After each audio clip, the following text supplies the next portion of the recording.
भगवते प्रसादो यशा प्रसादन्नभूति कुतयोऽपि जयोस्तुस्तस्य यशस्त्रिछन्दं वन्दे गुरो श्रीचरणारविन्दम्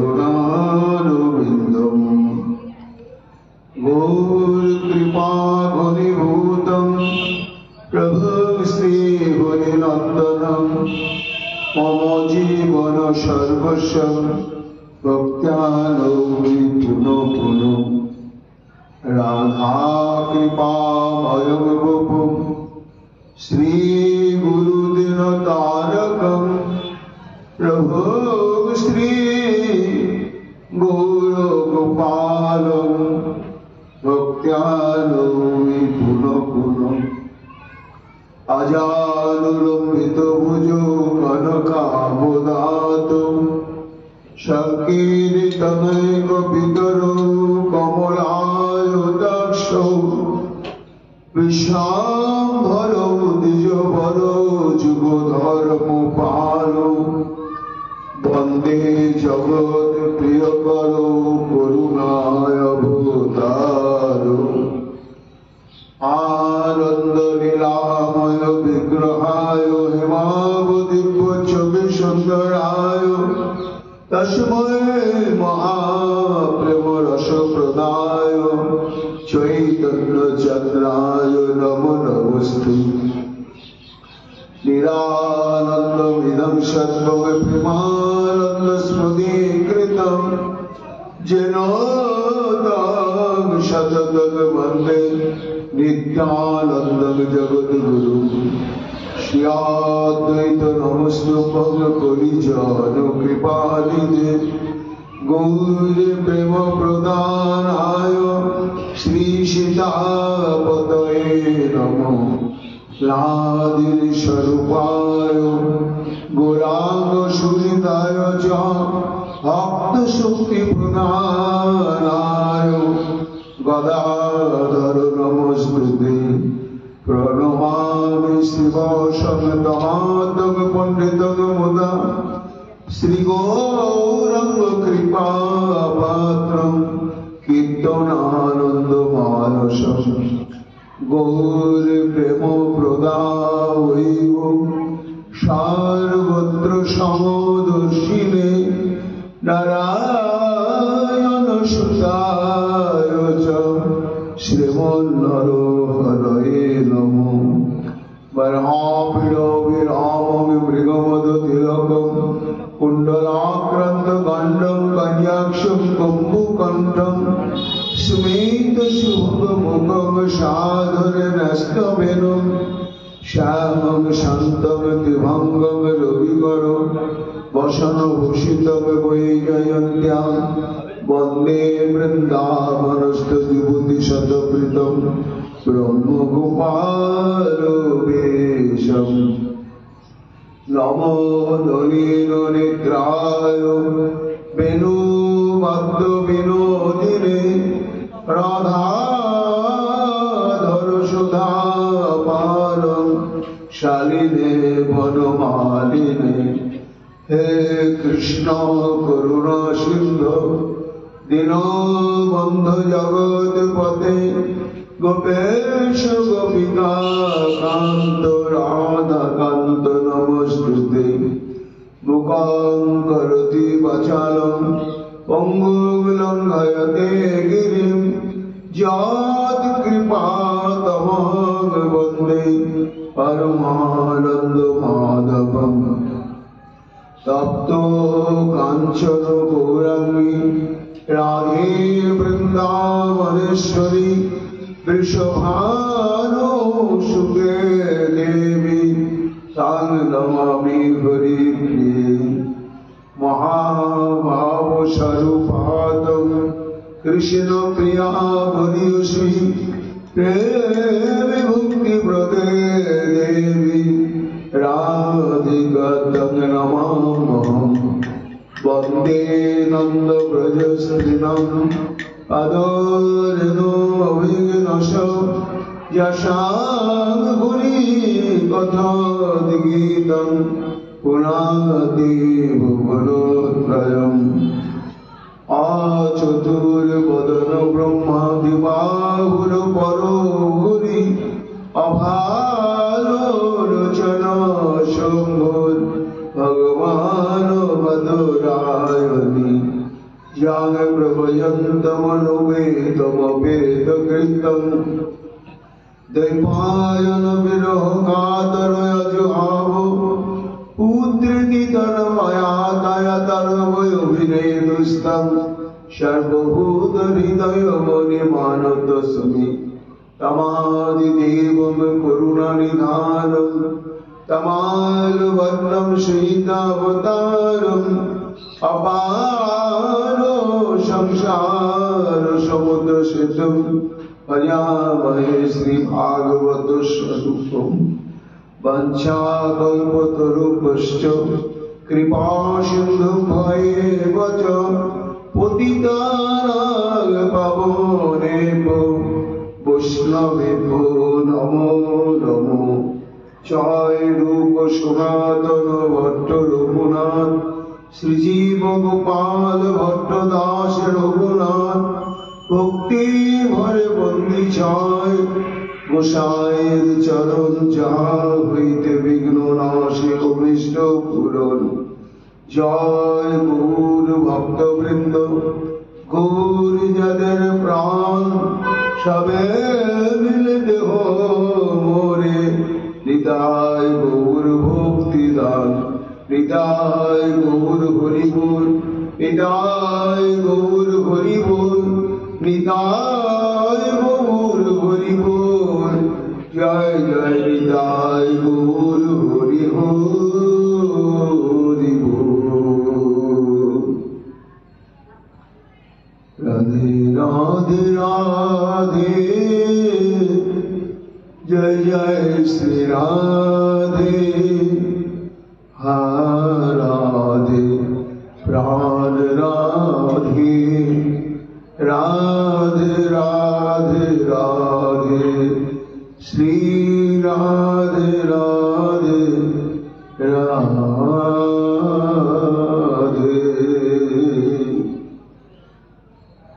मधुरया गिरा पलगु बाक्या बुधो मनो गया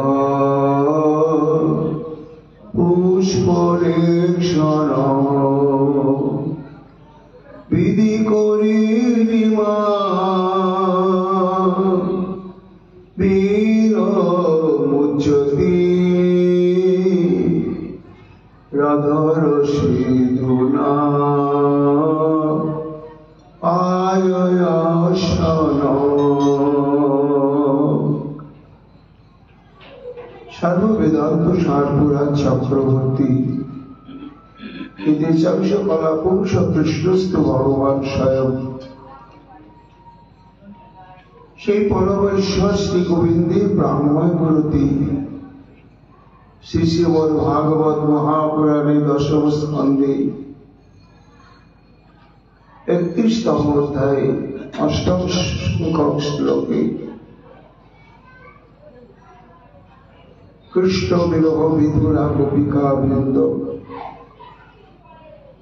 মহারাস লীলা ঠিক চরম উন্মাদনা অবস্থাতে অন্তর্হিত শ্রীকৃষ্ণ সেই বেদনায় কাতর গোপীগণ শ্রী গোবিন্দের উদ্দেশ্যে শ্রী গোবিন্দের এক এক বিষয়ের মহিমা কীর্তন করতে করতে সেই গোবিন্দের পাদ পদ্মে নানা প্রকার একের পর এক প্রার্থনা নিবেদন করে চলেছে। মধুরায়া গিরা, আহা তোমার যে কণ্ঠস্বর কণ্ঠধ্বনি নিরন্তর যেন মধুক্ষরণ করে, সেই মধু ক্ষরণশীল ধ্বনিতে আবার মাখামাখি হয়েছে বল্টু বাক্যয়া, অতি অতীব মনোহর বাক্য সমূহ। কেমন মনোহর বাক্য সমূহ! আমরা আলাপনা বলিনি, আমাদের কাছে শুধু নয়, বুধ মনজ্ঞয়া যারা বিচারজ্ঞ বিদগ্ধ তাদেরও মনোহরণকারী পুষ্পরেশম। আহা, তোমার ওই আবদ্ধ বিশ্রান্ত আয়ত নয়ন কেমন সত্য সমুদ্বিকশিত নীল শতদল বিনিন্দিত অতি স্নিগ্ধ মনোরম সন্তাপহারী বিধি করিবি মা বীর। হে বীর, মুচ্যতি, আমরা বারবার মোহগ্রস্ত মোহ দশাপ্রাপ্ত হয়ে পড়ছি। আমরা অন্য কেউ নয়, বিধি করিনি মা, তোমারই অঙ্গীকৃত সেবায়, অন্তরঙ্গ সেবায় নিয়োজিত তোমারই কি করিব। তাই আমাদের অন্তরে ভয়ঙ্কর দুর্বিষহ জ্বালাময় ক্ষতের সৃষ্টি হয়েছে মর্মস্থলে, বহিরঙ্গে নয়। আর এই ক্ষতের জ্বালা প্রশমন হবে একমাত্র পানীয় ঔষধ গ্রহণের দ্বারা। পানযোগ্য যদি মহৌষধি থাকে তার দ্বারা, সেই মহৌষধি হচ্ছে তোমার অধর শিশু, অধরের অমৃত পায়স আমাদের তুমি পান করা। সুপনি বলছেন মহারাজ,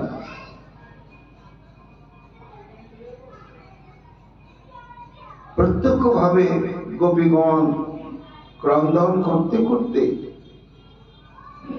অসহনীয় বিরহ যন্ত্রণায় কাতর হয়ে পরপর চারটি অদ্ভুত বস্তু প্রাপ্তির জন্য প্রার্থনা নিবেদন করেছে। প্রথম প্রার্থনা হচ্ছে তোমার কোটি চন্দ্র সুশীতল করকমল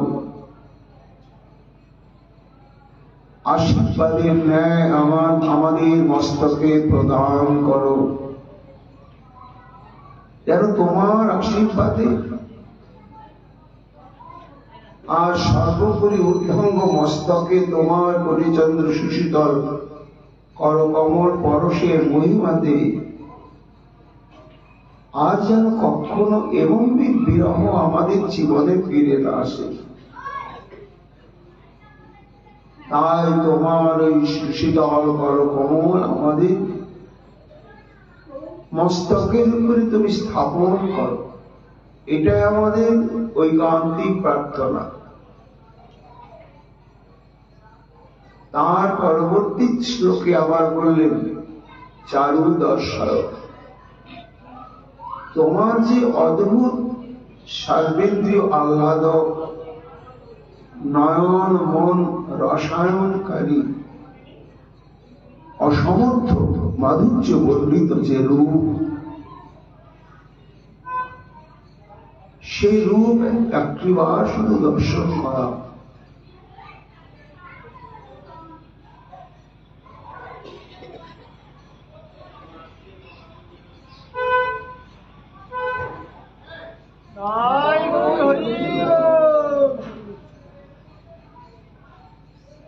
মস্তকে করকমল পরশনের প্রার্থনা। পরবর্তী শ্লোকেতে করেছেন দৃষ্টিশক্তি সম্পন্ন যে ইন্দ্রিয় আমাদের নয়ন, সে নয়নে তোমার অসমর্থ মাধুর্য রূপ আমরা দর্শন প্রার্থনা করি। আর গতকালের শ্লোকে প্রার্থনা করেছেন সেটি হচ্ছে আমাদের এই সন্তপ্ত হৃদ স্থান, সমস্ত সন্তাপের কেন্দ্রস্থল হচ্ছে আমাদের এই হৃদয় বা বক্ষ প্রদেশ। তাই হে শ্যামসুন্দর, তুমি তো ভক্ত বাঞ্ছা পূরণকারী,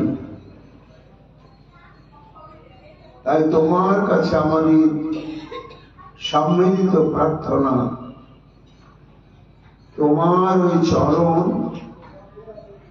আমাদের হৃদয় প্রদেশে একটু স্থাপন করে দাও,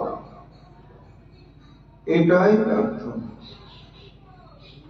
সুখমণি বলছেন মহারাজ, পূর্ব তিনটি শ্লোকে তিন প্রকার প্রার্থনা নিবেদন করলেন গোপিকা বৃন্দ।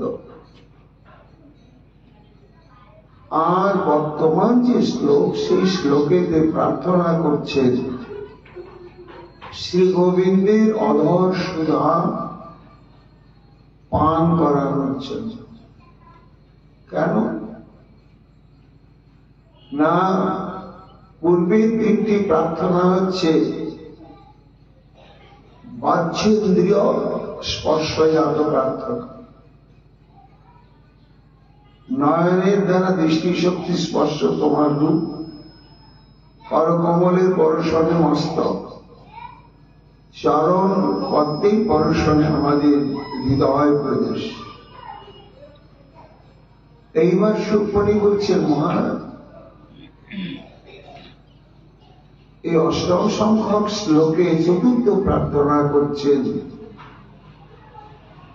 তোমার অধর সুধা পান করা।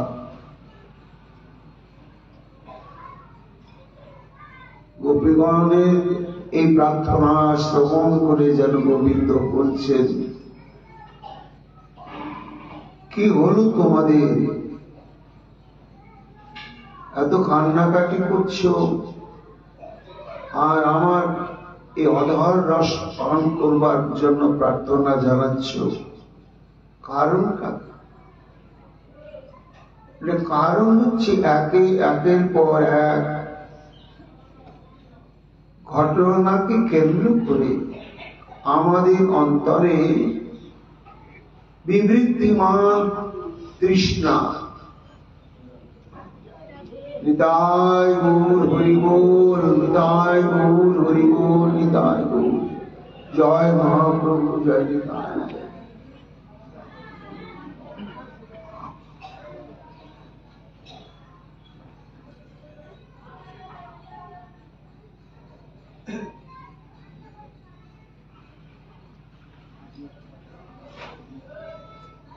তোমার এই অধরামৃত পানির লালসা, এটি এমন একটি অপ্রতিহত দুর্বার তৃষ্ণায় পরিণত হয়েছে। এবার কি হয়, তৃষ্ণাতুর ব্যক্তি তৃষ্ণা বাড়তে বাড়তে যখন প্রাণান্ত দশায় গিয়ে পৌঁছায়, তখন সেটি একটা যন্ত্রণার সৃষ্টি হয়। আর এই যন্ত্রণার উৎসটা হচ্ছে, যন্ত্রণা উঠছে থেকে ওই তৃষ্ণা থেকে। তাহলে সেই তৃষ্ণা জাত যদি যন্ত্রণাকে প্রশমন করতে হয়, তাহলে জলের জন্য তো তৃষ্ণা, সে জল কিন্তু শরীরে যদি ঢালা হয় তাহলে কিন্তু তৃষ্ণা নিবারণ হবে না।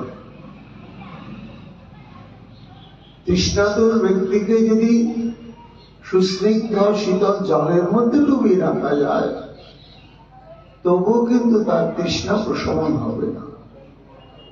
কেননা বাহ্য প্রলেপের দ্বারা অন্তরে উদ্ভূত যে তৃষ্ণা ক্ষত সেটি উপশম হয় না, হবার নয়। তাহলে উপায় কি? না জল পান করা। তা যতক্ষণ পর্যন্ত শীতল স্নিগ্ধ জল পান করা না যাবে ততক্ষণ পর্যন্ত অন্তরে যে তৃষ্ণার ক্ষত সৃষ্টি হয়েছে সেটি কখনো উপশম দশা প্রাপ্ত হবে না। তাই সর্বসুন্দর তোমার এই অধরামৃত পানের তৃষ্ণা বাড়তে বাড়তে বাড়তে আমাদের অন্তঃকরণে বেদনার সৃষ্টি, যন্ত্রণার সৃষ্টি করেছে।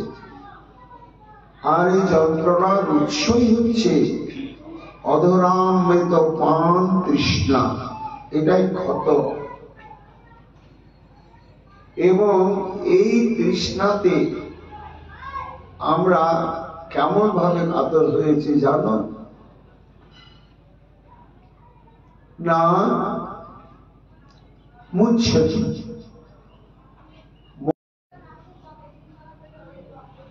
পরীক্ষিত। এই যে কৃষ্ণ প্রেম, এই কৃষ্ণ প্রেমের দুটো দিক, একটা হচ্ছে মিলনাত্মক, তার নাম সম্ভব, আর একটি হচ্ছে বিরহাত্মক, তার নাম হচ্ছে বিপ্রলম্ব। এই যে বিরহাত্মক বিপ্রলম্ব দশা, এই দশাটা যখন যায় তখন তার থেকে ক্রমানুসারে কতগুলো দশা বা অবস্থার সৃষ্টি হয়। সেই দশা বা অবস্থার নাম কি? না চিন্তাত্র জাগ্রত বিগু তানবং মালিনং গতা প্রলাপ ব্যাধি উন্মাদ মোহ মৃত্যু দশা দশ। কৃষ্ণ প্রেমের দুটো দিক সম্ভব বিপ্রলম্ব। তাই বিপ্রলম্বের চরম ঘনীভূত অবস্থাতে গোপীগণের এই 10টা দশার উদয় হয়। চিন্তা, জাগরণ, উদ্বেগ, তানব, তারপরে মলিনাঙ্গতা, প্রলাপ, ব্যাধি, উন্মাদ, তারপরে এই শ্লোকে যে বলছে মুচ্ছতি মানে মোহ। মোহর পরে শেষ অবস্থা হচ্ছে দশমী দশা, মৃতি বা মৃত্যু। তা গোপীগণ নিজেদের অবস্থার কথা ব্যক্ত করতে গিয়ে গোবিন্দের কাছে বলছে যে দেখো তোমার এই অধরামৃত পানের তৃষ্ণাটা বাড়তে বাড়তে আমাদেরকে এমন অবস্থায় পৌঁছে দিয়েছে যে চরমতম 10টি দশার নবম দশায় পৌঁছে দিয়েছে। সে নবম দশার নামই হচ্ছে মোহ। তা যখন এই মোহ দশাটি উপস্থিত হয় তখন কি হয় না চেতনা শূন্য অবস্থা হয়। তাই এরপরে মৃত্যু বা মৃত্যু দশা। এই জন্য এখনো আমাদের তোমার সুখের জন্য, তোমার সেবার জন্য, তোমার বিধিবিধানের জন্য বেঁচে ওঠার সম্ভাবনা এখনো আছে। আমরা তোমার বিরহে মৃত্যু দশায় পৌঁছাই নাই। এই সময় যদি তে অধরামৃতম পায়স্য, তোমার অধরামৃত সুধা যদি একটু বর্ণন করাও তাহলে আমাদের রক্ষা এবং তোমার সেবা সৌভাগ্য আমরা পুনরায় প্রাপ্ত হয়। এই জন্য পায়স্য পান করা, প্রত্যক্ষ ভাবে পান করা, পরোক্ষ ভাবে। শ্রী গোবিন্দ বলছেন, ও হো হো, তোমাদের কথা শুনে আমার খুবই কষ্ট হচ্ছে, কিন্তু গোপীগণ এই ক্ষতের সৃষ্টিটা হলো কি করে? এই যে আমার অধরস পানের তৃষ্ণা থেকে উদ্ভূত যে ক্ষত,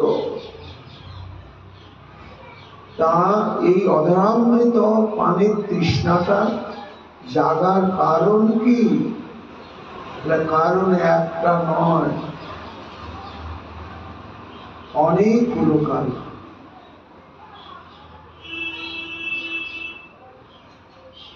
কিন্তু সব কারণের কেন্দ্রে তোমার অধর, ওই অধর থেকে প্রথম কারণ, দ্বিতীয় কারণ, তৃতীয় কারণ, এরকম অনেক কারণ উদ্ভূত হয়েছে। গোবিন্দ বলছেন তাই, তাহলে আমার এই অধর রস সমন্বিত ক্ষত সৃষ্টি হওয়ার একাধিক কারণ।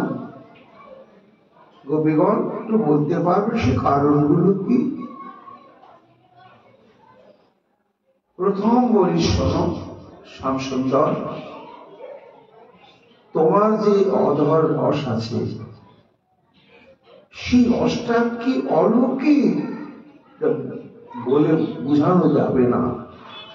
ওই রসটা যদি কোনো ভক্ষ বস্তুর সঙ্গে একটু স্পর্শ হয়, মিশ্রিত হয়, তখন সেই ভক্ষ দ্রব্যটি এত আস্বাদ্য হয়, এত আস্বাদ্য হয়, আর দুর্বার লোভনীয় হয়, এবং সেই লোভ থেকে তৃষ্ণাটা উদয় হয়, আর এই তৃষ্ণা বাড়তে বাড়তে ঘায়ের সৃষ্টি হয়ে যায়। ভোগ্য বস্তু মানে যেগুলো ভোজন করা যায়, সাধারণ বস্তু, কিন্তু সাধারণ ভোগ্য বস্তু দেহ রক্ষা বা দেহ রক্ষার জন্য আমরা ভোজন করি, ভোজন করতেই হবে। সেই সমস্ত ভোজ্য বস্তু যখন তোমার অধর রসে পরিষিক্ত হয়ে যায়, তখন সেটা একটা অনন্য সাধারণ মহিমাযুক্ত হয়ে যায়, আর এত আস্বাদ্য হয় যে অমৃত পর্যন্ত তার কাছে ধিকৃত। শুধু তাই নয়, একের পর এক লালসা, লালসা থেকে তৃষ্ণা। প্রমাণ, গোপী ভাবাবিষ্ট অবস্থায় শ্রী চৈতন্য মহাপ্রভু গম্ভীরা লীলায় শ্রীকৃষ্ণের অধর রসে যে স্বাভাবিক খাদ্য বস্তুগুলো অপ্রাকৃত চিন্ময় এবং পরম চরম আস্বাদ্য করে তোলে, সেটি শ্রীমুখে ব্যক্ত করছে। সন্ধ্যাকৃত করি প্রভু নিজগণ সঙ্গে, নিবৃদে বসিলা নানা কৃষ্ণ কথা রঙ্গে। প্রভুর ইঙ্গিতে গোবিন্দ প্রসাদ আনিলা। মহাপ্রভু আগেই পেয়েছেন জগন্নাথ দর্শনে গিয়ে, আর এনে যত্ন করে গোবিন্দকে বলে দিয়েছে, দেখে দাও, যখন আমি চাইব তখন তুমি দেব। তাই প্রভুর ইঙ্গিতে গোবিন্দ প্রসাদ আনিলা, পুরী ভারতীরে প্রভু কিছু পাঠাইলা। গুরুদেব তো আগে গুরুদেবকে দিতে হবে। রামানন্দ সার্বভৌম সর্বাদিমন সবারে প্রসাদ দিল করিয়া বন্টন। প্রসাদের সৌরভ মাধুর্য করি আস্বাদন, অলৌকিক আস্বাদে সবার বিস্মৃত হইল। গম্ভীরার প্রকোষ্ঠটি একেবারে মম করতে শুরু করলো দিব্য গন্ধে, এবং সবার অন্তঃকরণে সাত্বিক ভাবে রূপ হয় বিকার। নাসিকায় প্রসাদে গন্ধ প্রবেশের সাথে সাথে মহাপ্রভু বলছেন, দেখো দেখো, প্রভু কয়ে এইসব হয় প্রাকৃত দ্রব্য। কি প্রাকৃত আমাদের পরিচিত সাধারণ জিনিস, সহজলভ্য বস্তু সব জায়গায় পাওয়া যায়, এই সবই তো ভোগ লেগেছে। এই সাধারণ জিনিসের কি দাম, কি বৈশিষ্ট্য, কি মাধুর্য, কিছুই না, সবাই আমরা জানি। প্রভু কয় এইসব প্রাকৃত দ্রব্য ঐক্ষ, কর্পূর, মরিচ, এলাচি, লবঙ্গ, গপ্প, রসভাস, গুরু, ত্বক আদি যত সব প্রাকৃত বস্তুর সাধু সবার অনুভব।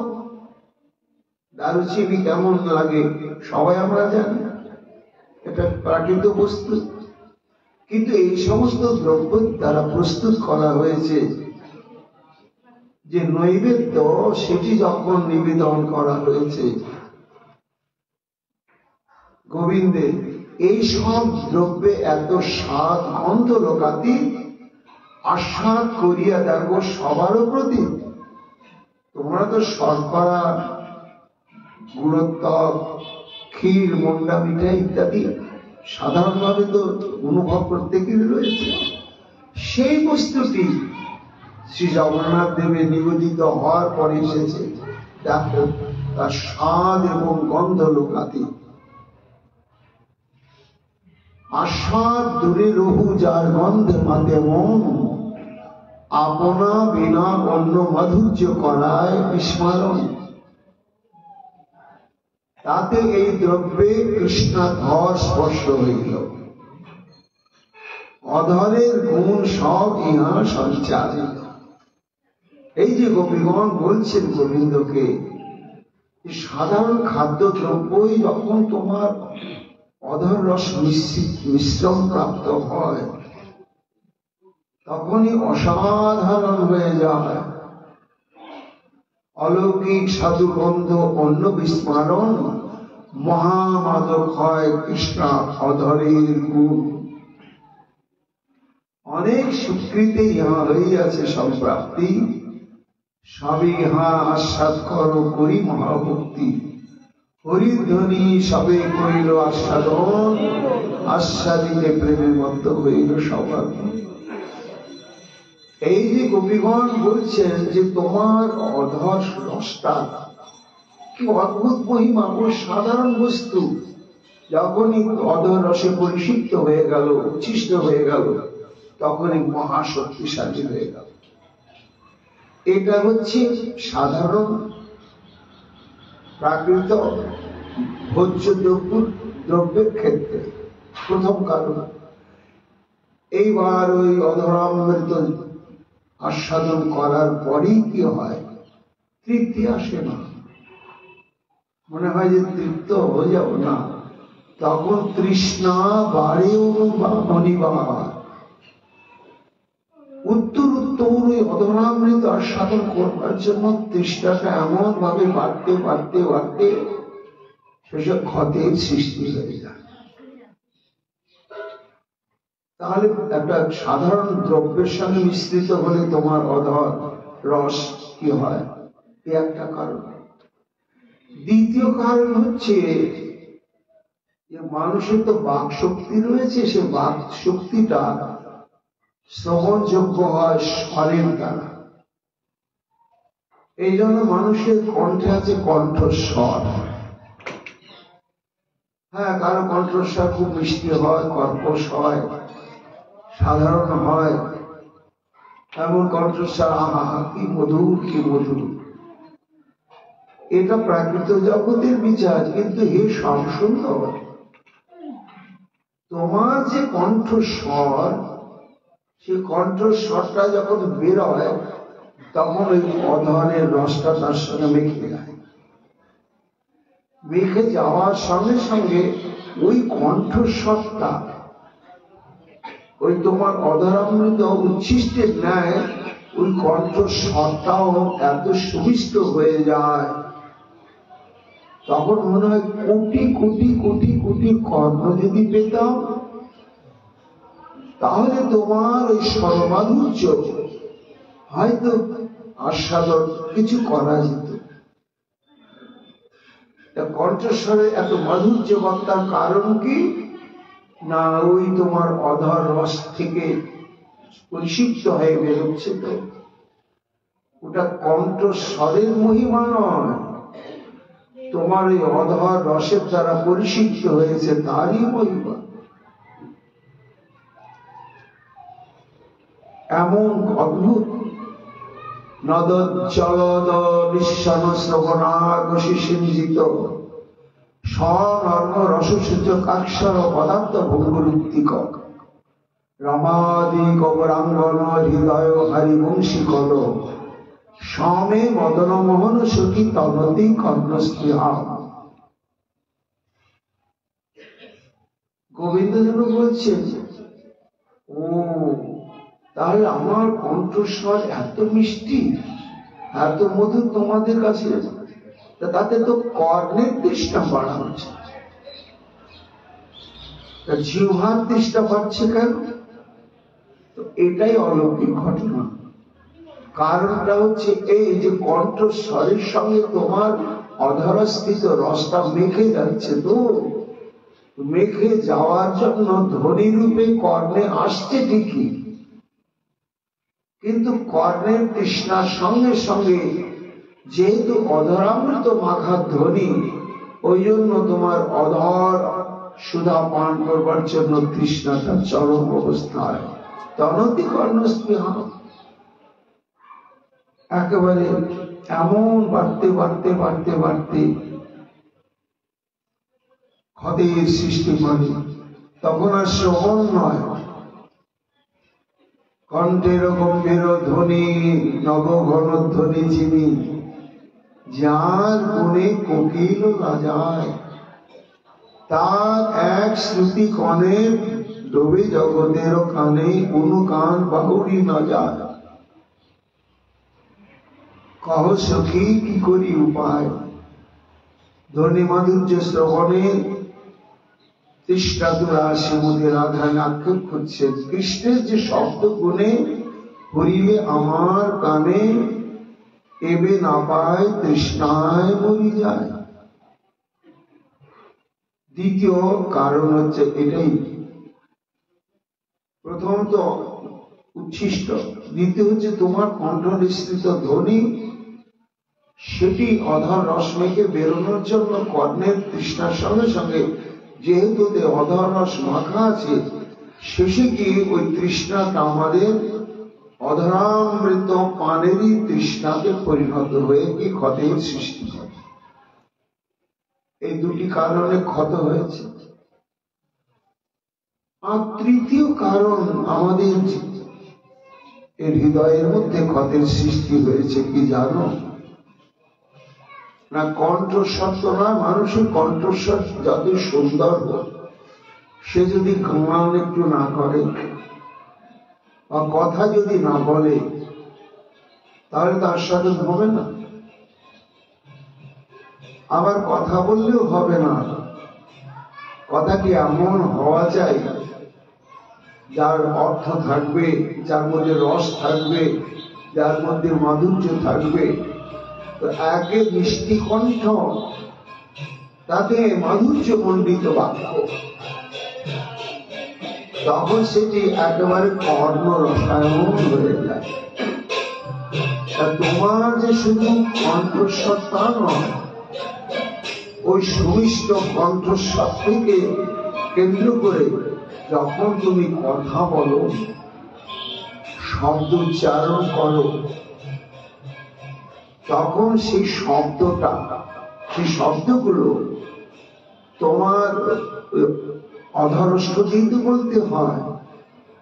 তো অধর এবং অষ্টম প্রদেশে যে তোমার অধর রস আছে, সেই রসে কিনা ওই শব্দগুলো পরিষিক্ত হয়ে যায়, হয়ে গিয়ে এমন মধুরাতে মধুর হয় যে সেটা ভাষায় বর্ণনায় হয় না। সে শ্রীমুখ ভাষিত অমৃত হইতে পরামৃত, স্মিত কর্পূর তাহাতে মিশ্রিত। কথা বললেই তো হবে না, এক একটা করে শব্দের মধ্যে মাধুর্য থাকে, একই বস্তু একই ভাব একটি বিষয়কে বোঝাবার জন্য বহু শব্দ থাকে। তা এমন মিষ্টি শব্দ থাকে, সে মিষ্টি শব্দটাকে চয়ন করে নিয়ে যারা বলতে পারে তাদের কথাগুলো খুব মিষ্টি মিষ্টি হয়। তাই শেষিমুখ ভাষিত অমৃত হইতে পরামৃত। তোমার কণ্ঠধ্বনি সুধা মাখা অর্থাৎ অধরামৃত মাখা, আবার সে কণ্ঠধ্বনি সহ তুমি যখন কথা বলছো, শব্দ উচ্চারণ করছো, সেটিও তো সুধা মাখা হয়ে অধরামৃত মাখা হয়ে হচ্ছে। তখন সেটি আমাদের প্রথমে কর্ণে তৃষ্ণা বাড়াচ্ছে, বাড়াতে বাড়াতে যেহেতু সেই শব্দ ধ্বনিটা তোমার অধর সুধা মাখা রয়েছে, তখন পরিশেষে কি হয়ে যায়, ওই অধরামৃত অপ্রাপ্তির জন্যই তীব্র তৃষ্ণা বাড়তে বাড়তে আমাদের অন্তঃকরণে আবেগ সৃষ্টি হয়ে গিয়েছে। এই তৃতীয় কারণ। আবার চতুর্থ আর একটি কারণ আছে, সব সুন্দর। গোবিন্দ বলছেন কি চতুর্থ কারণ না, শোনো, প্রথম তো আমরা বলেছি যে কোনো দ্রব্য অধরসে মাখা হয়ে গেলে চরমাস্বাদ্য হয়ে যায়। তোমার কণ্ঠস্বর অধরস পরিষিক্ত হয়ে গিয়ে চরমাস্বাদ্য। আবার তুমি যখন শব্দ উচ্চারণ করো, তখন তোমার শ্রীমুখে উচ্চারিত সে শব্দটি চরম আস্বাদ্য হয়ে যায়। সেটি অর্থহীনই হোক, যে কোনো শব্দই তুমি উচ্চারণ করো, আমাদের কাছে মধুর মধুর মধুর। তা অর্থবিহীন শব্দটাই যদি মধুর হয়, আর সেই শব্দ বা বাক্যের মধ্যে যদি অতীব অতীব কারো ভালোবাসা জাগানো অর্থবোধক ব্যাখ্যা থাকে, তাৎপর্য থাকে, তাহলে কত মধুর হবে। এই জন্য তোমার বাক্য যেমন মধুর, তেমনি বক্তব্যটিও মধুর। তা এই বক্তব্যটি মধুর হলো কেন না, ওই যে অধর ওষ্ঠ থেকেই তো শব্দকে বাহন করে বেরোচ্ছে। আর যখনই বেরোচ্ছে কিনা, তখন তোমার অধর অষ্টের রসটা সে বক্তব্য বা তাৎপর্যের মধ্যেও মেখে গিয়ে তাকে এমন আস্বাদ্য করে তুলছে। লক্ষ লক্ষ মাস একই বক্তব্য, একই কথা শ্রবণ করলেও শ্রবণের পিপাসা নিবৃত্তি লাভ করে না। এবং কি অদ্ভুত, তুমি যদি আমাদেরকে ভৎসন করো, গাল মন্দ করো, সেটা আমাদের কাছে গাল মন্দ মনে হয় না, সেটা আমাদের কাছে অমৃত অমৃত মধুর বলে মনে হয়। এবং এত আকর্ষক হয় যে আমরা শৃঙ্খলাবদ্ধ দশা প্রাপ্ত হয়ে যায়, আর সরাতে গেলেও সরতে পারি না আমরা। জানো, যদি বলো তার প্রমাণ কি প্রমাণ হয়েছে, তুমি অন্তর্ধ্যান করেছ যে রাসলীলার আরম্ভে, সে রাসলীলার প্রাথমিক অবস্থায় তুমি যখন রাসলীলার বাসনায় উদ্দীপিত হয়ে আমাদেরকে ডাকলে মহান মুরলীশ্বরে, সর্বধর্ম লঙ্ঘন করে আমরা ছুটে এলাম তোমার চরণ প্রান্তে। কিন্তু প্রথমে ধাক্কা, কি ধাক্কা পেলাম না, তুমি বলছো ভূত আগমন কারণ, আর তোমরা কেন এসেছো এত ঘোর রাত্রিতে, সবাই বিবাহিতা, দেখো মনে হচ্ছে তোমাদের অঙ্গ প্রত্যঙ্গ এবং তোমাদের অবয়ের মধ্যে একটা সতীত্বের ছটা বেরোচ্ছে। এমন সতী সাধ্যী রমণী এত ঘোর দূষিতে তোমাদের সংসারের দায়িত্ব কর্তব্য কুলধর্মকে উপেক্ষা করে, আমি তো তোমাদের কেউ নয়, না রক্তের সম্পর্ক, না কোনো বৈধ ধর্ম সম্পর্ক রয়েছে, এত রাত্রে আসার আগমন কি অদ্ভুত ব্যাপার। তুমি ডাকলে, আমরা তো নিশ্চিন্তই ছিলাম, তুমি আমন্ত্রণ করে ডাকলে, আর ডাকার পরে তুমি আমার প্রশ্ন করছো কেন এসেছ। শুধু তাই নয়, আমাদের আগমনটা যে সম্পূর্ণ অবৈধ, এবং এই মুহূর্তে আমাদের ঘরে ফিরে যাওয়াটাই যে জীবনের মুখ্য কর্তব্য। বাক চূড়ামণি তুমি কি করে বলতে শুরু করলে? রজন্যেষা ঘোর রূপা ঘোর সত্তর সেবিতা প্রতিজাত প্রজন্মেহ স্ত্রী বিশ্ববর্তমা। কত বিপদ মাথায় নিয়ে তোমরা এসেছো, গভীর রাত্রি, তাতে আবার গভীর অরণ্য, তাতে নানা রকম বন্য জন্তু, একটা ভয় রয়েছে। কাজে অবলা সরলা তোমাদের সঙ্গে রক্ষণাবেক্ষণের জন্য দ্বিতীয় কোন পুরুষ নেই, কেন তোমরা এসেছো? প্রতিজাত অভিযোগ ফিরে যাও। মাতর পিতর পুত্রা ভাতর পদশ্চম, এই যে তোমরা না বলে চলে এসেছো, তো তোমাদের পিতা মাতা পুত্র ভ্রাতা স্বামীগণ হয়তো তোমাদেরকে খোঁজাখুঁজি আরম্ভ করেছে। এই জন্য বিচ্ছিন্নতি ঝাপাসন্ত মাতৃহম বন্ধু সাধ্যম, তোমাদের এখানে থাকা উচিত নয়। বলছো, এমন যুক্তিজাল বিস্তার করে বলছো, সত্যি সত্যি আমাদের আসা উচিত হয়নি এবং ফিরে যাওয়াও কর্তব্য। দৃষ্টং বরং কুসুমিতং রাজস্বকর রঞ্জিতং যমুনা নীল লীলয়ে চত্বরু পল্লব সুশোভিতম। যদি তোমরা এই ফুটফুটে জ্যোৎস্না পরিপ্লাবিত রজনীতে কুসুমে কুসুমে বৃন্দাবন একেবারে কি সুষম সভায় সুশোভিত হয়ে উঠেছে, তাই বড় সবাই যদি দেখতে তোমাদের বাসনা জেগে থাকে, সে তাকো দর্শন করলে তো ফিরে যাও। তজ্জাত মাচরঙ্গষ্টং সুশুদ্ধং প্রতিংশতি রন্দন্তি মৎস্য বালাশ্চ তার পায়ত দুচ্ছতে। দেখে মনে হচ্ছে তোমাদের ঘরে শিশু রয়েছে, দুগ্ধপোষ্য শিশু, সেই সমস্ত শিশুদের দুগ্ধ পান করানোর কর্তব্য দায়িত্ব তোমাদের রয়েছে।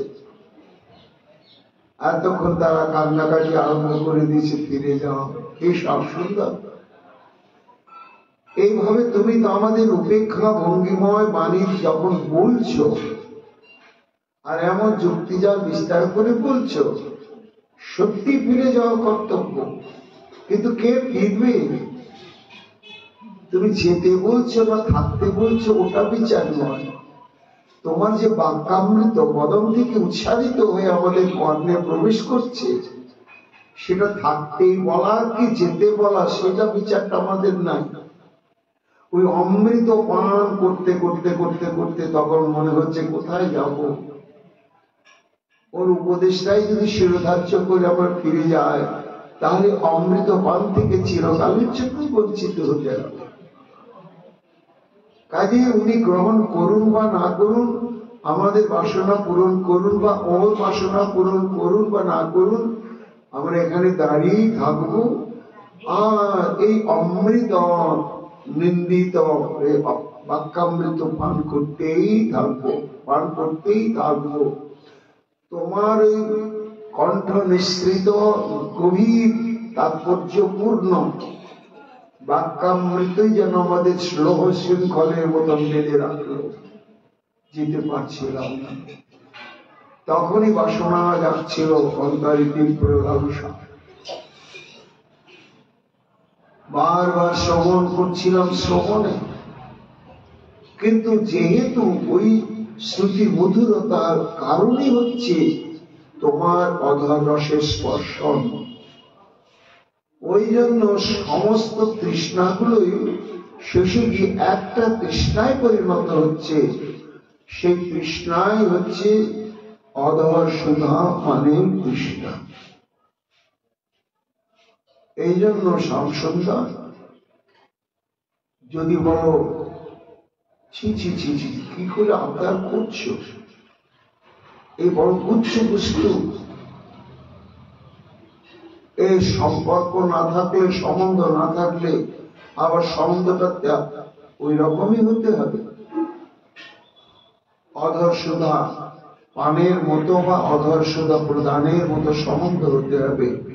সেই সম্বন্ধ কি তোমাদের সঙ্গে আমার রয়েছে, আমার সঙ্গে তোমাদের রয়েছে? গোপীগণ বলছেন হ্যাঁ, কেন বিধি করিনি মা,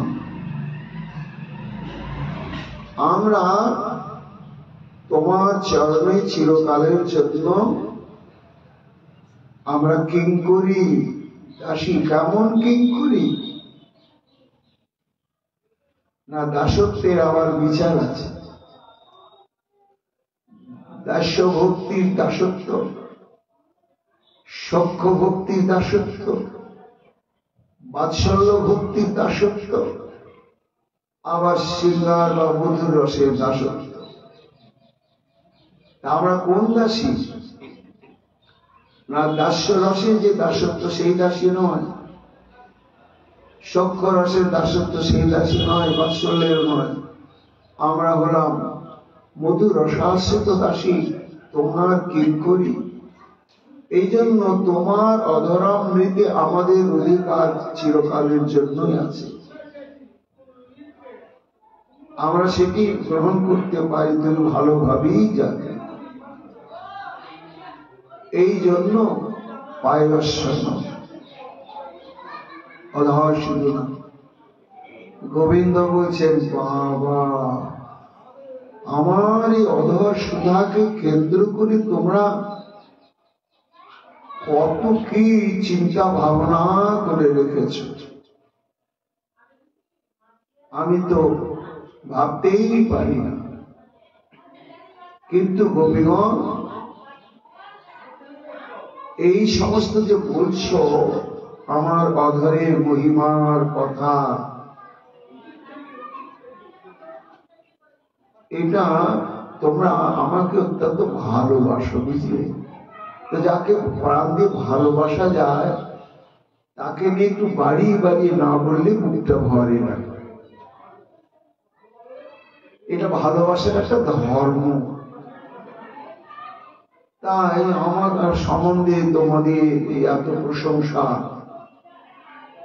আমার কি আছে গো? আমি কি পড়াশোনা জানা ব্যক্তি? আমি হলাম গরু চড়ানো রাখা। আক্ষরিক জ্ঞান আমার নেই, আর ধেনু চড়াতে চড়াতে কিনা আমার বুদ্ধি বৃত্তিটাও ওই ধেনু বা গরুর মতনই মোটা বুদ্ধি। আর আমার ভাষা হচ্ছে রাখালিয়া ভাষা।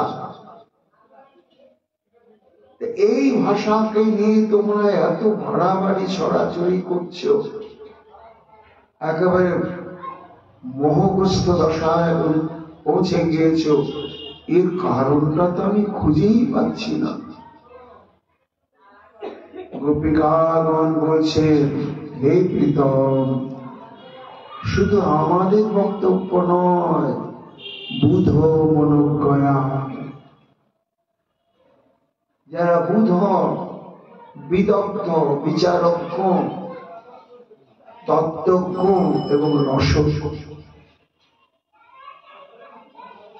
তাদের মনোজ্ঞ তোমার শব্দ এবং শব্দার্থ, শব্দের বিন্যাস, পদলালিত বিচার তাদের কাছেই সুন্দর।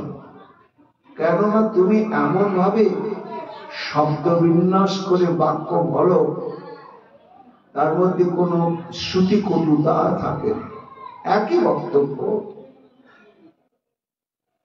ভাষার হের ফেরের জন্য একটু তেতো হয়, একটু মিষ্টি হয়। কেমন মিষ্টি হয়, তেতো হয় না? মহাজন দৃষ্টান্ত দিচ্ছেন সংস্কৃত ভাষায় ও সামনে একটা শুকনো কাঠ পড়ে রয়েছে, পণ্ডিতে পণ্ডিতে কথা হচ্ছে। একজন বলছেন শুষ্ক কাষ্ঠম তিষ্ঠতি অগ্রে, ওই দেখো সামনে কিনা শুকনো কাঠ পড়ে রয়েছে। এতে তো বক্তব্যটা বোঝা গেল। আর একজন পণ্ডিত বলছে হ্যাঁ ঠিকই বলেছ, নীরস তরু বড় পুরত ভাতি। ভাষার লালিত্যটা কোনটার মধ্যে বেশি? পরে যেটা বলা হলো শুষ্ক কাষ্ঠম তিষ্ঠতি অগ্রে, আর নীরস তরু বড় পুরত ভাতি। তেমনি হে শ্যামসুন্দর, তুমি মূর্খ কি পণ্ডিত বিচার আমরা জানি না। আমরা জগতের পণ্ডিতগণের যে অভিজ্ঞতা, সে অভিজ্ঞতার দিকে তাকেই আমরা বলছি যে তোমার এই বাক্য এত মনজ্ঞ, এত রসালো, এত নবায়মান আস্বাদ্য যে আমরা তো গোবর ঘাটা গোয়ালিনি। এই জগতে সর্বশ্রেষ্ঠ রসজ্ঞ, তত্ত্বজ্ঞ, বিচারজ্ঞ, ভাবজ্ঞ পণ্ডিত ব্যক্তিগণ পর্যন্ত মুক্ত হয়ে নিরন্তর নবায়মান তার সাধন করতেই থাকে। সুখমণি বলছেন মহারাজ পরীক্ষিত, গোপীগণ ঠিকই বলছে। গোবিন্দের যে উক্তি, গোবিন্দ যে কথাগুলো বলেছেন, কোথায় কোথায় বলেছেন না? মুখ্য গোবিন্দের সরাসরি বক্তব্য শ্রীমদ ভাগবতে আছে গোপীগণের প্রতি, উদ্ধবের প্রতি। তাই যে উদ্ধবের প্রতি যে সমস্ত উক্তি প্রদান করেছেন শ্রী গোবিন্দ, এবং গোপীগণের প্রতি সরাসরি যে বাক্য পরিশ্রম করেছেন, এবং মহাভারতে গীতায় অর্জুনের প্রতি সরাসরি যে কৃষ্ণ বক্তব্য বলেছেন, আজ পর্যন্ত শুধু অতীত থেকে আরম্ভ করে এখন পর্যন্ত এবং ভবিষ্যৎ কালে পর্যন্ত শ্রীকৃষ্ণের এই বলা বাণীগুলো নিয়ে আস্বাদনের প্রবাহ চলছে, চলবে, আর গবেষণা চলছে, চলবে। গীতার বাণী কত রস, নিংড়িয়ে নিংড়িয়ে শেষ করতে পারছেন না টিকাকার বুধ মনোগয়া। তোমার এই শব্দ তো মুখোচ্চারিত শব্দগুলো। এই জন্যই আমরা তোমাকে ভালোবাসি বলেই যে বাড়াবাড়ি করে বলছি, এটা তা নয়। এটা নিরপেক্ষ ভাবেই সত্য। গোবিন্দ গম্ভীর হয়ে বলছেন, বাবা চারিদিক থেকে তো তোমরা বেশ গুছিয়ে বলছো বটে, কিন্তু আমার কথা শোনো। পণ্ডিতরা না হয় বলছে বলুকা,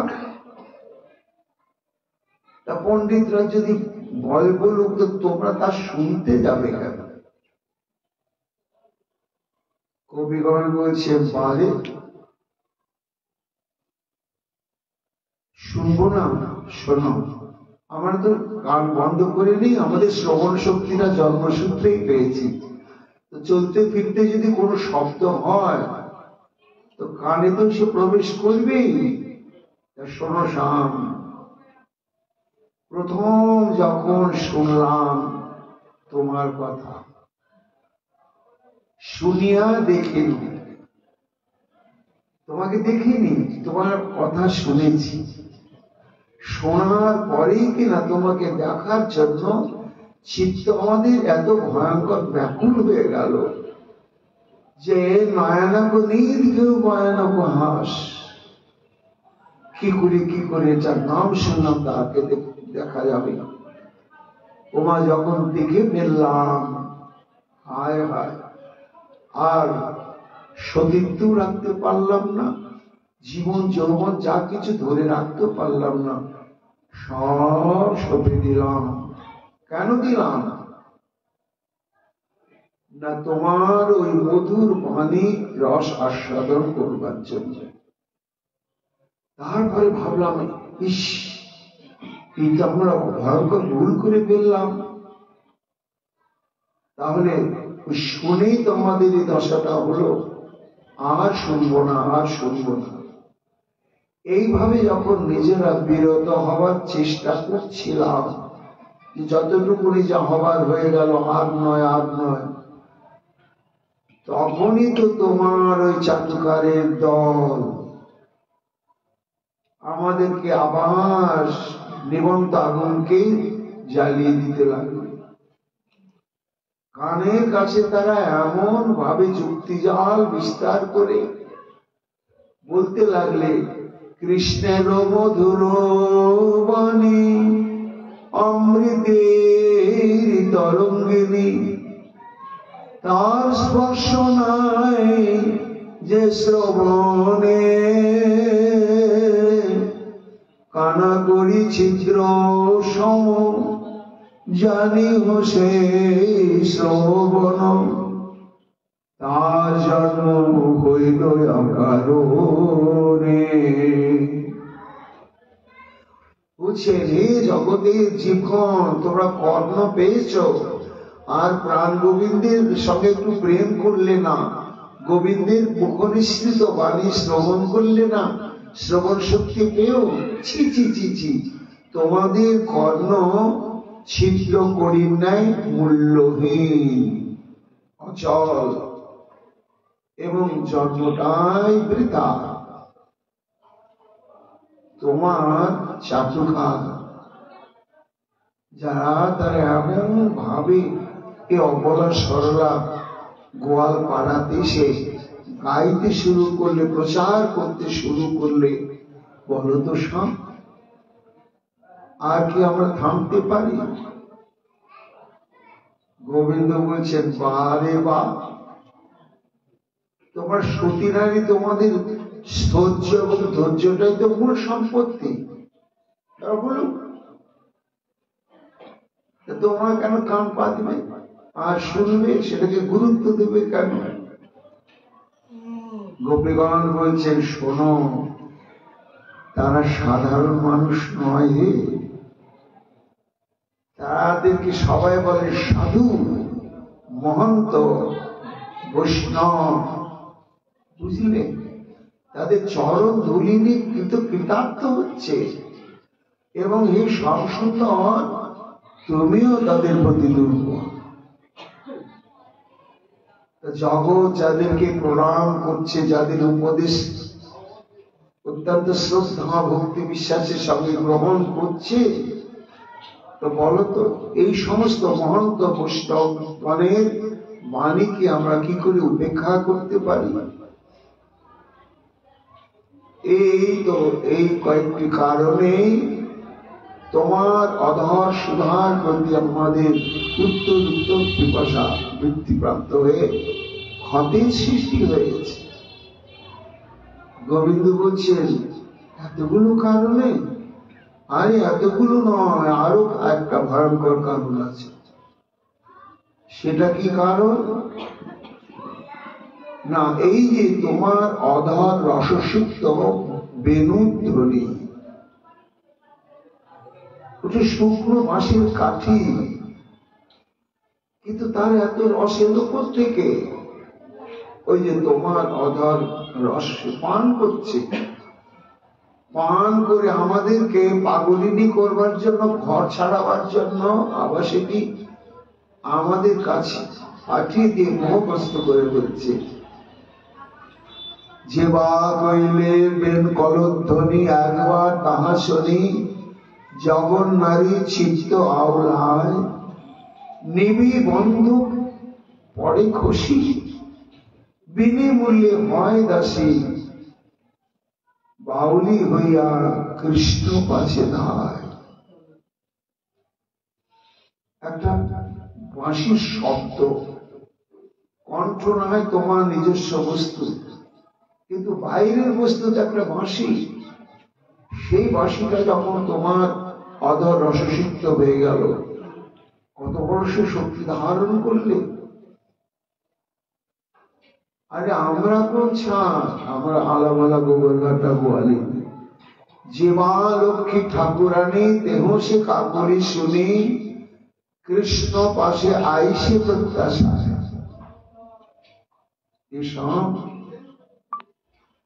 কি তোমার বংশীর ধ্বনি ওই অধরামৃত রস পান করে কত বড় শক্তি ধরেছে। লক্ষ্মী দেবীকে নারায়ণের কোল থেকে টেনে নিয়ে চলে কৃষ্ণ পাশে আইসে প্রত্যাশায়, না পায় কৃষ্ণের সঙ্গ, বাড়ি কৃষ্ণ তরঙ্গ, তবে তবু নাহি পায়। এই জন্য সব সুন্দর। তোমার এই অধরামৃতের জাদু প্রভাবে প্রভাবান্বিত হয়নি জগতে কে আছে বলো তো? নাগর তুমি কহ করিয়া নিশ্চয়, এই ত্রিজগত নারী আছে যত যজ্ঞা নারী, তোমার বেনু কাহানা আকর্ষণ। আমাদেরকে যে আকর্ষণের সে দক্ষতা নয়। আর মাসির এই উদ্ধত্ত কারণটাই হচ্ছে তোমার অধর রস। কইলে যত বেনুধ্বনি সিদ্ধ মন্ত্রাদি যোগিনী, দ্রুতি হইয়া হরে নারীর মন, মহৎ কণ্ঠা বাড়াইয়া চপথ ছাড়াইয়া, আনি তোমা করে আকর্ষণ। সব শোনো তোমার অধর চরি, মাতায় নারীর মন। কেন সেই অধর রসে আমাদের তৃষ্ণা এবং ক্ষত সৃষ্টি হবে না বলো? মাতায় নারীর মন, জিহ্বা করে আকর্ষণ, বিচারিতে সব বিপরীত। আচ্ছা হয়তো বলবে আমরা অবলা সরলা নারী জাতি, আমরা সহজেই প্রভাবান্বিত হয়ে পড়ি, কিন্তু তোমার অধর রসের আকর্ষণ এমন দুর্বার, আমাদের মতো শুধু অবলা সরলা নারী নয়, আছুক নারীর কাজ কহিতে বাসিয়ে রাজ। তোমার অধর বড় দৃষ্ট রাজ, পুরুষে করে আকর্ষণ। আপনা পেয়াইলে মন, অন্য রস সব আসরা। এমন তোমার অধরামৃতের মহিমা জানো কি? সচেতন রঘুতুরে অচেতন সচেতন করে। তোমার অধর বড় বাজি কর, তোমার বেনু শুষ্কের দন, তার জন্মায় ইন্দ্রিয় মন, তারে আপনা বিহায় নিরক্ত। বাঁশি তো জড়বস্তু নিষ্প্রাণ, কিন্তু তার মধ্যে প্রাণের সঞ্চার করে দেয় তোমার ওই অধর রস। বেনু দৃষ্ট পুরুষ হইয়া পুরুষাদর পিয়া পিয়া, গোপীগণে জানায় নিজ পান। অহুশন গোপীগণ বলে কেউ তোমার ধন, তোমার যদি থাকে অভিমান। দেখো কি অহংকার, এই অহংকারের কারণে তোমার এই অধর রস একেবারে আমাদেরকে বলছে, এই দেখো তোমাদের জিনিস আমি একেবারে বাঞ্ছা পরিমাণ করে ধন্য হচ্ছি, তোমাদের যদি অভিমান থাকে এসো, তবে মনে ক্রোধ করি লজ্জা ভয় ধর্ম ছাড়ি দিব করশিয়া পান। নহে প্রেম নিরন্তর তোমারে মোর নহিল, অন্যে দেখো তৃণের রসুন। এই হচ্ছে সর্বশেষ তোমার অধর রসের প্রতি আমাদের তৃষ্ণা জাগার কারণ। শোনো হে শ্যাম সুন্দর, এই ঘট অন্তর্ঘট, বাইরে প্রলেপ দিলে এই ক্ষত কখনো সৃষ্টি প্রশমন হবে না। আর তুমি তা আমাদের প্রদান করতে পারবে। কেন পারবো? তুমি হলে বীর। কি বীর? না দানবীর, দয়াবীর। এই জন্য তুমি হলে দানবীর, আর আমরা তোমার কৃপা ভিখারিণী, দয়া ভিখারিণী। আমাদেরকে তুমি কৃতজ্ঞ করো। সব সুন্দর তোমার অধর্ষদা পান করিয়ে আমাদের রক্ষা করো। মধু হইতে সমন তোমার বচন, উথলায় প্রেম সিন্ধু করিয়ে শ্রবণ। কিবাসরের মাধুরী, পদবাক্যের চাতুরী, শব্দ অর্থে তৃপ্ত করে সবাকার মন। সে বচন শুনি মোরা হয়ে আছে আত্মহারা, দাসী হয়ে তব পদে শোভেছে জীবন। কিন্তু তব অদর্শনে দপ্ত মরা রাত্রি দিনে হৃদয় মাঝারে জলে বিরহ দহন। তব অধর শুধু দানে আপ্যায়িত কর প্রাণী, নতুবা রহে না আর মোদের জীবন। মধু হইতেও সমধুর তোমার বচন। এইভাবে গোপিকাগণ অষ্টম গীতি শ্লোকেতে শ্রী গোবিন্দের সেই স্বীকৃতি লক্ষ্য অধরামৃত প্রার্থনা নিবেদন করে পরবর্তী শ্লোকেতে আবার কি প্রার্থনা করছেন মহাপ্রভুর কৃপায় আমরা আগামীকাল শ্রবণ কীর্তন করব। এখনকার মতো গোপীগীত প্রসঙ্গ এখানে বিশ্রাম লাভ করছে। তাই হরি।